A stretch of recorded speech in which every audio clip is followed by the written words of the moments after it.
record on this. Okay, so I am running about 5 minutes late. I'll see what I can do here to catch up.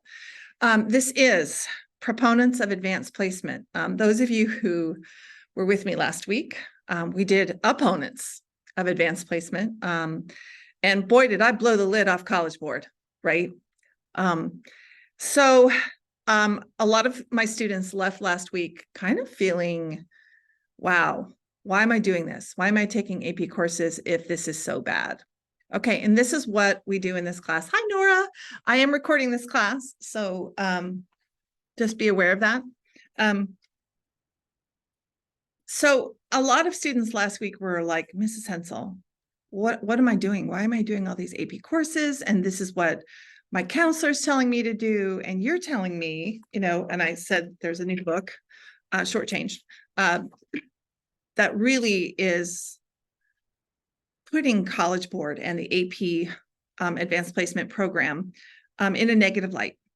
So this week, I promise, I will be good. It will be good news for you. Okay, so I'm going to share my screen. Okay, move this over. And we're going to start with a video. Here we go. Good to be back. Thanks for the invitation. Are APs overrated? I don't think APs are overrated. In my mind, there are three things that happen when you take an AP course. One, you're given the opportunity to make admission counselors who are going to be reviewing your application very happy because you're answering this question.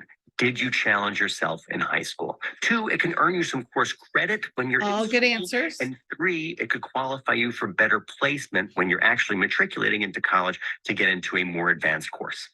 Just so we're clear, what's the difference between APs and honors classes? It's a good question. And generally speaking, there are just different levels of academic rigor that most high school students get to choose when they're picking their high school courses. Regular level courses, advanced or honors level courses, and AP courses. So AP being the crown and the most competitive for most schools. Can you explain how getting a good grade in an AP class can boost your GPA? Certainly. When thinking about AP tests, or pardon me, AP courses alone, many of them are weighted differently for a typical high school and a high school student's GPA. So let's say, for example, that most high school students in America are given grades on a 4.0 scale. Some courses, AP courses might be one of them, might be on that 5.0 scale. So they are simply weighted differently because of the rigor of those courses, different from an advanced course or a regular level course. Does that mean then that a student can get a B in an AP class and still have a 4.0 GPA? Absolutely. Students can still get a B and have a 4.0 GPA, but I think that that's important. But I also think that the most important thing in taking an AP course, or really any of those advanced courses, is that it answers that question for admission counselors and admissions committees. And that question is, did you challenge yourself with rigorous coursework in high school? And if you're taking the most rigorous courses, then the answer to that question is always yes. Okay. All right. So click on the lead part. I think many students were surprised, College Board, and kind of the history. So I kind of did the same thing here today. But here's your reality, ladies and gentlemen. Once you enter high school, it's run and gun. It is all about preparing for college admissions. Every grade counts, every subject, everything you do is considered in the application process. So College Board was founded in 1900 and initially became known as a program administering the SAT test. The SAT test, as all of you know, is a standardized test. And what that test was meant to do was show proficiency. Based on other students your age, where do you fit in the standardized test of basic math, science, language, history? That's more the ACT. Before advanced placement courses ever existed, research for this higher level academic program was funded by the Ford Federation. In the early 1950s, College Board first piloted a program with 11 subjects in an attempt to close the gap between high school level and college level requirements. America's top students were studied from 3 elite preparatory schools to gauge their college readiness. Now, these are elite, wealthy preparatory schools. These are boarding schools. And we all know that wealth does determine academic success. The test program was intended to offer enrichment and train the brightest minds, as the Cold War instilled fear about the American education system failing to measure up to other countries, China, Russia. In 1952, College Board claimed AP exams would offer an opportunity, this is a quote, and a challenge to the strongest and most ambitious boys and girls. The trial was a success, and advanced placement officially launched in 1956, and the College Board Advanced Placement Program was born. And here we are in almost 2024. So in 1955, College Board created the AP program. By 1964, over 38,000 AP exams were administered. AP courses and exams soon became a way for prestigious students to gain admission into top-tier universities. It was not until, and I'm going to kind of go through here if you want to go through number 1 in your outline, and then I'll go through the packet. In the 1960s, approximately half of all incoming Harvard students, 50%, had taken AP courses. As a result, word spread about how taking AP courses gave students a competitive advantage when it came to admissions into top schools like Harvard. In 1960, H.W. Bragdon, a Phillips Exeter faculty member, shared, as pressure to get into prestigious college increased, it has not taken students long to learn that college admissions officers are impressed when they see AP placement courses on your application, on your candidate's record, it says. It should be noted at the time, this advantage benefited mainly wealthy, privileged students who applied. In 1969, only 14% of high schools offered AP courses. I graduated in the late 1980s, and there were no AP courses in the public school system. They were not available. Remember, I was public, right? So it took years to catch up. By 1997, about half of the United States public schools offered AP courses. Which ones? Your Coppels, your rich, affluent school districts.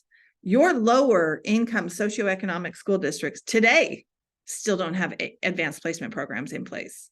So again, there is inequity, which is what I talked about last week. It was one of the strongest arguments. So in 1999, the American Civil Liberties Union filed a lawsuit in the state of California.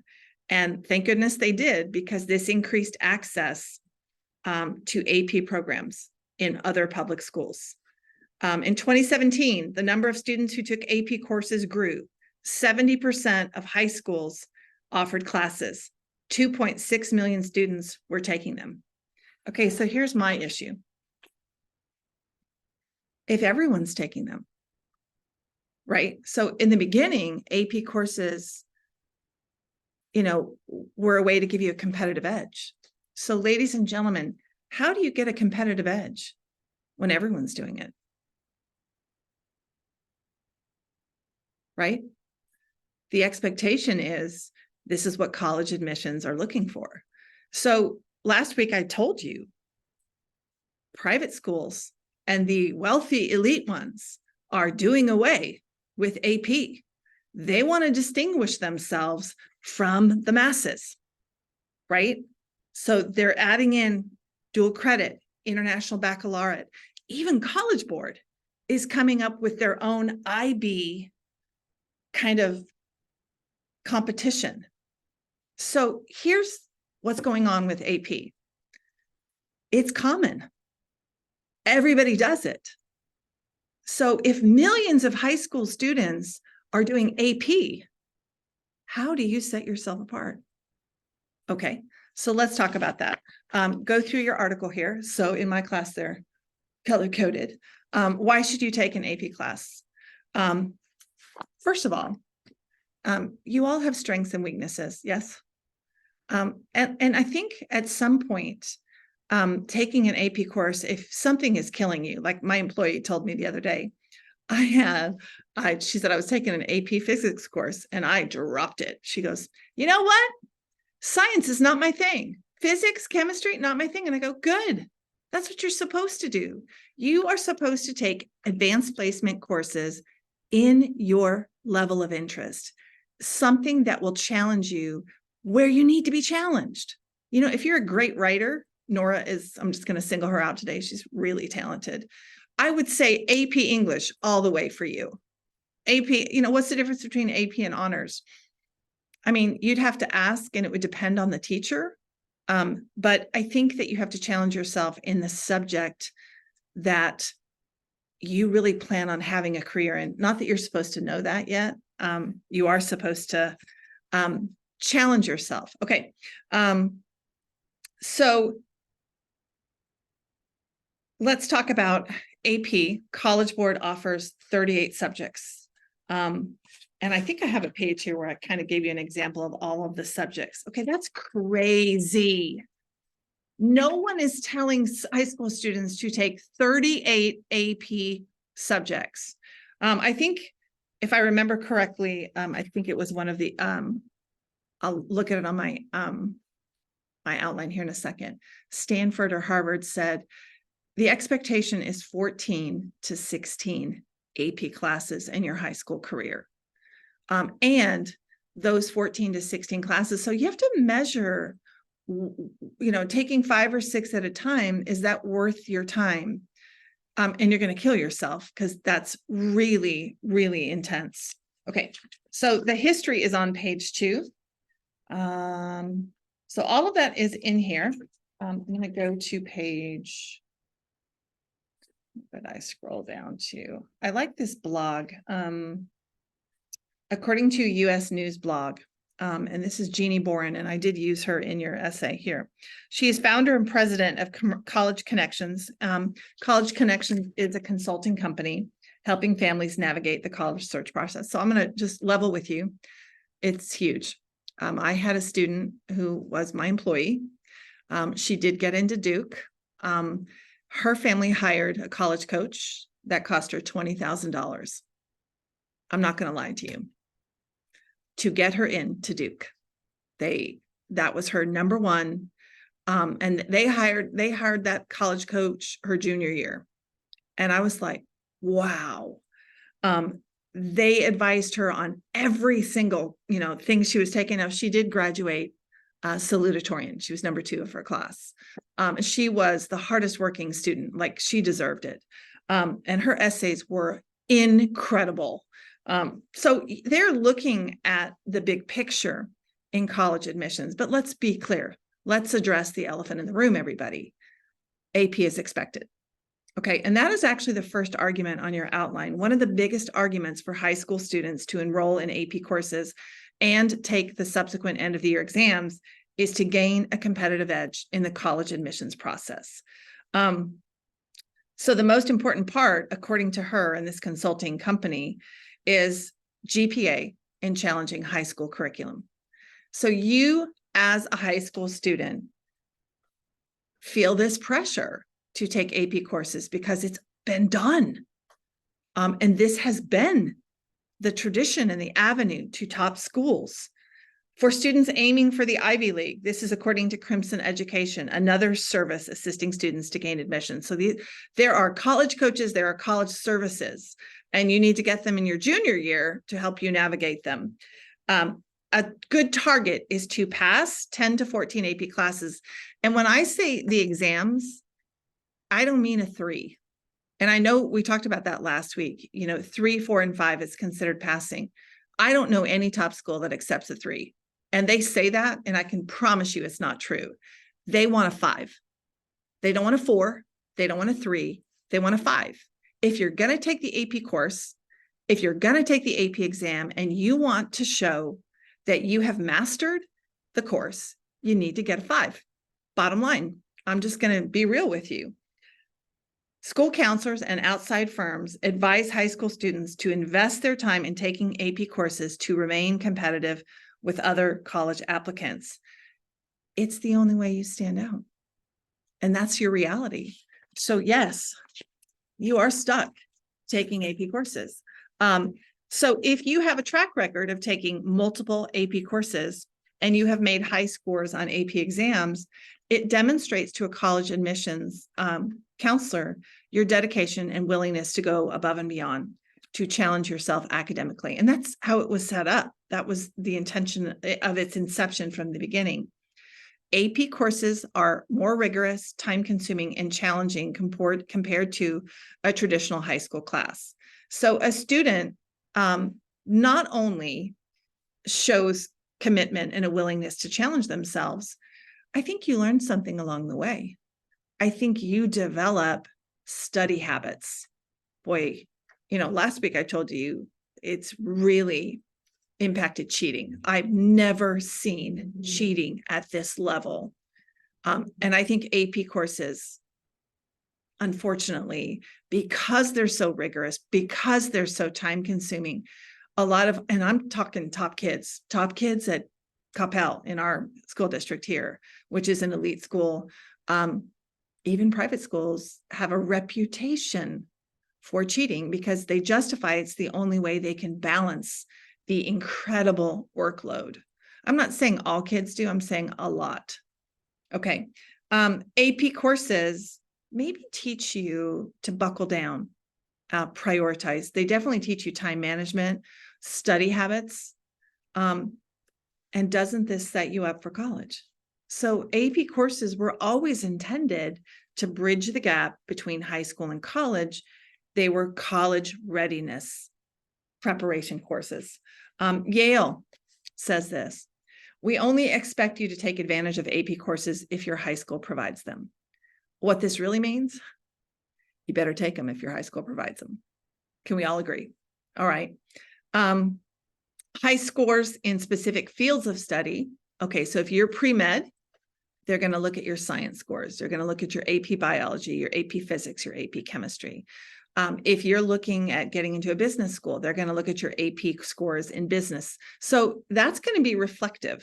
So you have to think about, what AP courses do I want to take, given what degree plan am I going to go for in college? So you need to put your focus on the AP courses if you know, and you don't have to know yet. A bonus with taking AP courses is they raise your GPA. So they are weighted higher. So if you take a regular course and you get an A in the state of Texas, it's a 4.0 scale, and a 4.0 is considered the highest. But if you take an AP course, let's say you take regular English, you get an A, 4.0. You take AP English, you get a 5.0. So what's the big deal with that? Okay, so this is why you want to take AP courses. It's not just how many AP courses you took and whether you passed the exam. It's, what is your class rank? What is your grade point average? And the more AP courses you take, the higher that raises that GPA, and the higher that raises your class rank. All of which mean you have a better application when you go into the college admissions process. So even if you get a B in an AP course, you still get a 4.0, which is the equivalent of an A in a regular course. So it looks better in college admissions if you get a B in an AP course versus an A in a regular course or honors course. I'm just telling you the truth. So the main reason high school students take AP courses and end of year exams is because prospective colleges, that's the expectation. That's what they're looking for on your application. And yes, you have to be conscientious when it comes to who you're competing with. Does that make sense, everybody? Does everybody agree that's why you're taking AP? Did I do that one pretty good? Okay. Number 2, another benefit of taking AP courses and exams is high school students can gain college credit, shorten the time they're at college, and save their family money. Okay, so when students score a 4 or a 5 on an AP exam, many colleges give you college credit. Not every college, and you really have to look into that. As a lot of you were here last week, I said my daughter went to NYU and they took 0 AP credits. They did take some dual credit. Her friend who went to UT, which is a feeder system, took all of her AP dual credit courses, and she got 45 hours of college credit. So 3 semesters, which is crazy. A full-time semester is 15 hours, roughly 5 classes at one time. So her family saved a lot of money. She actually graduated in 3 years. Okay, so she graduates in 3 years. And what a lot of kids are doing with that is they're saying, okay, I'm going to take that extra year and go to graduate school. Or this is going to jumpstart me. Maybe I can go to medical school early. So an incoming freshman in college could bypass general introductory courses. And I can tell you, general introductory courses at the college level, they're called weed out courses. 40%, you heard that number correctly, of college freshmen flunk out. 40%. And because, and I'll be honest with you, and I tell all my high school kids that I help with college essays, it's not just about education. You have to learn to be able to live on your own, navigate the social struggles. So most of college is actually not academic. It is learning to figure out how to live alone in the world. And it is not easy taking a full-time class load of really hard courses. So anything that will give you a little boost, helpful.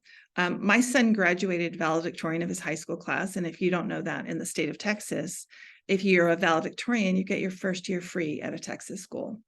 So we didn't pay the whole first year. So I was like, woo! So I'm all about saving money. I have no problem with that as an argument. The University of Michigan grants students advanced standing for a wide range of AP credits. What does that mean? Harvard does it as well. So advanced standing is not necessarily saying we're going to give you AP credit, but we're going to give you advanced standing, which means we're going to put you in an honors course, or we're going to put you on a different track, or you're going to get into this school that you want to get into. Advanced standing gives a student credit for their previous work, which may lessen the credits they need for a field of study. To put this in perspective, if a student was granted AP credit for 30 hours in college, 30 hours, they could save 2 semesters worth of college tuition. During the 2019-2020 school year, the average annual price of tuition and fees and boarding was $30,000 a year. Okay, so that could save you, if you had 2 semesters, 30 hours of AP credit, $30,000. And I'm pretty sure your mom and dad would be like, yes, right? Even though some universities have limits to how many credit hours they will accept from AP credit, in most colleges, a student can take more interesting courses as a freshman or work through a major more quickly if they have an ample number of AP credits. And remember, this is, you have to pass the exam with a 4 or a 5. And that's the only way you get AP credit. An example of a top school with AP limits is Stanford University, who accepts AP credit from science, language, and math AP courses. They do not accept any form of AP credit from history or English courses. So you have to look it up. You have to look into, now, do you think Stanford wants you to take AP history and English courses? Of course they do. They're just not going to give you credit for that. So in the best case scenario, when a college accepts AP credit from multiple classes, a college student can use the time to do other things. Take a semester to study abroad, which is phenomenal if you can do it. Begin a graduate program. Maybe you want to apply to medical school. Take a gap year. And by the way, medical schools, if that's your track, they really want to see a gap year between the time you do your bachelor's and medical school. They want you getting out there, doing research, doing something in a field of study before you get into med school, because there's a big thing about burnout right now. There are colleges who choose not to accept any AP credit, some Ivy League schools. Washington University in St. Louis does not allow any student to be given AP credit for any general studies classes. However, if you take AP courses in high school, it looks good on your application. When students take AP courses, whether they qualify for college credit or not, the fact is, College Board's mission was successful. High school students do transfer easier into college when they have taken AP courses. This is because, and I'm going to quote College Board here, AP courses are structured to mirror the rigor and expectations of college level work. Students who take advanced courses are provided, quote, an opportunity to develop essential study habits, time management skills, and the ability to thrive in an academically demanding environment. So college admissions are looking for students who challenge themselves intellectually. They want you to have a higher level critical thinking and a deeper understanding of course material. So if students pursue an interest of study in high school that applies to their future college major, this looks a lot better. And this will prepare them for the depth of advanced college material. Study habits gained from taking AP courses will train a high school student to navigate challenges, balance assignments, exams, and projects, which will be necessary transferable skills for college studies and a future career. AP courses, I'm going to end with this, are a good investment of a high school student's time and help them develop confidence, independence, and intellectual curiosity they may not otherwise have gained. So AP courses prepare a high school student for the fast-paced, intense study regimen expected from university programs and often allow students to earn college credit before they ever step foot on a college campus. Pretty good, right? Pretty good. Okay, so those of you who were with me last week, I blasted it. I do think College Board is going to make changes. And I do think they don't look good right now. And I do think you have to beef up your resume more than just AP at this point. If millions of students around the world are taking AP, you've got to be doing more than AP. So let me end class with this and tell you what college admissions are looking for. And I believe this was, I think it was in one of the videos, but your top schools, your Stanford, your Harvard, you know what they want? They are looking for students who will make lots of money and have successful careers because they want your money. I get calls, my daughter gets calls from NYU alumni all the time. They want you to donate to their schools. They've invested in you. They want you to invest back into the college that trained you. So they are looking for students who they believe will have successful careers after they graduate college. That's what you have to show on a college application, not what your AP courses are. Now, I'm not saying it's not good. I'm saying you want to look like you're going to make money in your future career. And investing in you means you're going to give back to that school. Does that make sense, everybody? All right. All right. Okay. So Nora, did you do side one? Okay. Abhinav, you did not do side one. Dishita, I know you weren't here last week either. All right, ladies, tell me, Ida and Sanvi, how did I do? Did I prove it? Yeah. Okay. So we look at both sides. Okay, Ida and Sanvi, help me out here. Which was stronger this week or opponents? Opponents. I'm going to be real with you. It's not looking good for College Board. I think they're going to have to raise their game and make some changes, which is good, right? Okay, Dashitha, Abhinav, and Nora, I have recorded lesson 1 and I'm recording this one right now. So they're ready to go and ready to watch at your convenience. Okay. All right. Thanks for joining me this morning. Have a great week, everybody.